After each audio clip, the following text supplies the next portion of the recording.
হেৰি চাকি জ্বলোৱা আছিলে তেতিয়াহে পটপটে লাগি গ'ল আমি চব বাহিৰতে আছিলোঁ তাৰপৰা কি কৰিম এটা বস্তুও ওলাব নোৱাৰিলোঁ আপোনালোকে ঘৰতে আছিলে ঘৰতে আছিলোঁ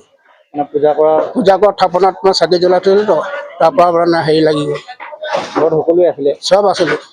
তাৰপৰা সকলো থকাৰ ভিতৰত আৰু কি কৰিব উপায় নাই গৈছোঁ পিছত আকৌ ছোৱালীটো গৈছোঁ চাবৰ কাৰণে লাগি আছে বেৰখন তাৰপৰা বস্তু নমাবই নোৱাৰোঁ গোটেই জ্বলি গ'ল ফটাফট লগে লগে জ্বলি গ'ল জ্বলি গ'ল আৰু চিলিণ্ডাৰ বাছ হোৱা নাই বা বচালোঁ চিলিণ্ডাৰটো আপোনাৰ নামটো মোৰ অজিত হাজৰিকা কিমান গোটেই সম্পত্তি জ্বলি শেষ টকা পইচা আছিলে টকা পইচা আছিলে 5,000 মান গ'ল সোণটো আছিলে এতিয়া সোণটো জ্বলিছে কিনিব চাব লাগিব গডেজটো চব কাপোৰ কানি নাই একো বচাব নোৱাৰিলোঁ আৰু চব কাপোৰ কানি গডেজ দুটা গডেজ গোটেই জ্বলি শেষ বিচনা চিচনা চব জ্বলি শেষ